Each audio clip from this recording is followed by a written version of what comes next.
Hi, my name is Caroline Dunn. I'm currently president of the Wireless Technology Forum, a nonprofit networking organization for mobile professionals here in Atlanta. Just prior to this role, I was head of marketing for a global retail software company. In that role, I had global responsibility for the brand, for the online presence, for the digital marketing, and the face-to-face marketing such as trade shows. As I work with clients and companies who are trying to build their brand today, it's challenging. It's not easy. You have to talk to your consumer. So the rule of thumb in the old marketing way was 7. You have to tell your customer the same thing 7 times before they'll remember it. And in today's digital world, it's even more challenging. There's so many channels. So you've got to engage with your consumer, remind them. You have to buy advertising on all the different platforms, not just social media, but also traditional platforms so that you can get a little piece of their attention. And you can't just do it once. You've got to do it a minimum of 7 times or really even 100 times to try to build that brand, to try to put together your persona of who you are, what you represent, that you are something positive for this consumer and why they should engage with you. And you've got to have a very compelling message, and you've got to tell it over and over and over again in so many different mediums to be able to build your brand. So many times I'm asked, is it easier or harder to connect with consumers today? So in the age, when I started my marketing career, it was about TV ads, direct mail, and radio ads. It was actually very simple because there were only so many ways to connect with your consumer. Now I would say it is much more difficult. You're looking at 5 to 10 different social media methods, plus TV is still out there. People are still watching TV. Now you've got online digital over the top as on top of that TV. So people aren't just watching TV on their TVs. They're watching TV on their tablets, on their phones, and then that's a whole nother set of advertising that you need to buy into. Direct mail is making a comeback. Email marketing is huge. It can be great for you. It can be awful for you, depending on how well or unwell you do it, unfortunately. So I would say, short answer, it's much harder today. Just there's so many different channels. You've got to manage all your channels. You've got to manage your customer feedback on these channels, and you have to have a clear, consistent message across your channels if you want to maintain a consistent brand, which most people do. So with this consistent brand message, do we merge the physical and digital, or are they separate? Absolutely, they are together. You have to, the best brands out there, the ones that are really going to get a consumer's attention out there today, are going to be able to merge the physical and the digital. For example, AR, augmented reality, virtual reality, are huge topics now where they are literally merging the physical with the digital. And it's got to be this seamless, frictionless experience that encompasses the customer and engages them into your brand.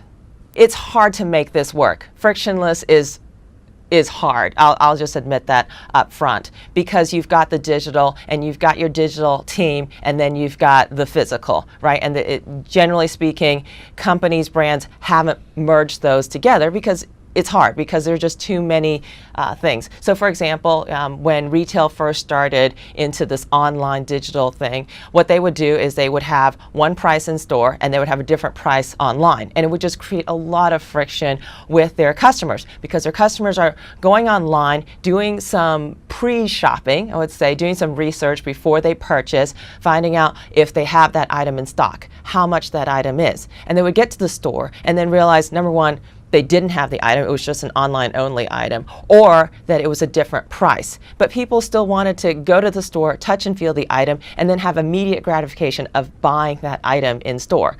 So it was a lot of friction. So the retailers had to do a lot of work to sync up their systems so that the prices would be the same. And some retailers, such as Home Depot, are now marking their items as online only, and they're also giving inventory estimates. When you're at home, it tells you that you can reserve the item or you can purchase the item, and they're trying to reduce the friction by saying, all right, if you reserve the item, you can come in, it'll be up at the front desk for you, and it'll be a totally frictionless experience.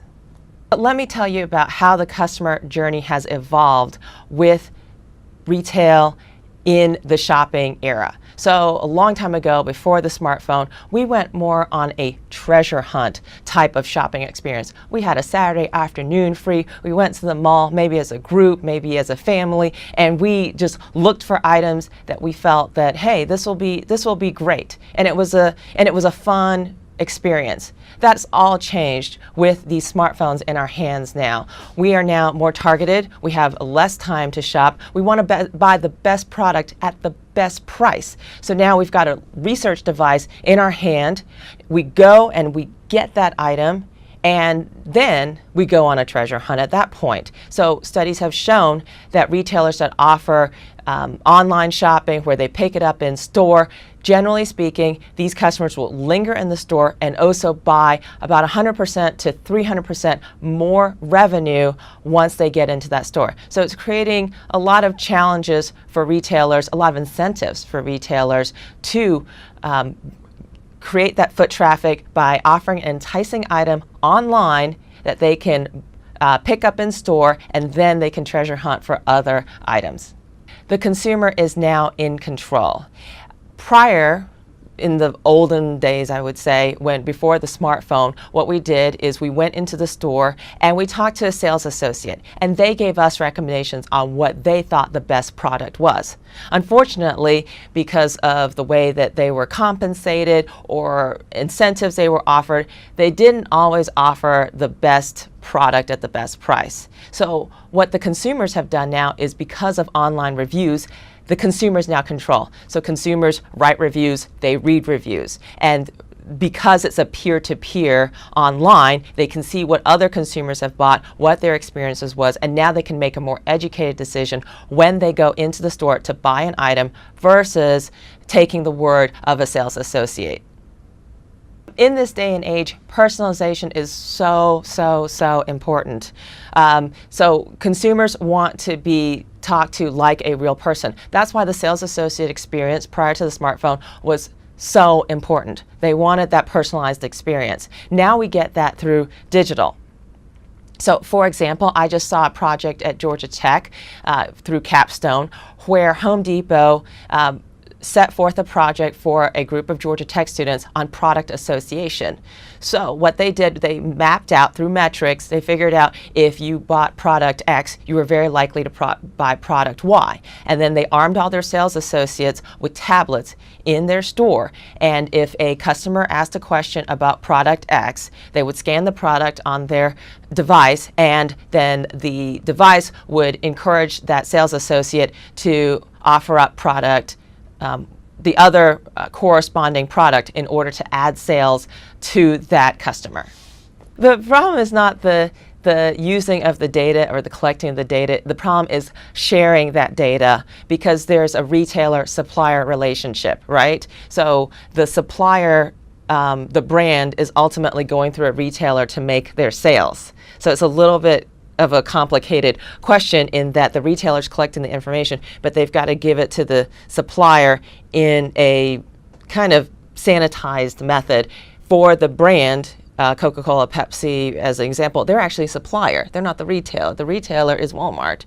And then they've got to take that information in a sanitized manner and put it into a dashboard. It's a lot of data if you go into Retail Link or you go into these mass market type shops, and then you correlate that with geography. You correlate that with weather data, and then you figure out, okay, this is really what's going on. And it can be down to store by store level based on the geography of the store, the weather, hey, it gets hot here, sooner, cold here, there, faster. And there's so many different variables when they're going through that data.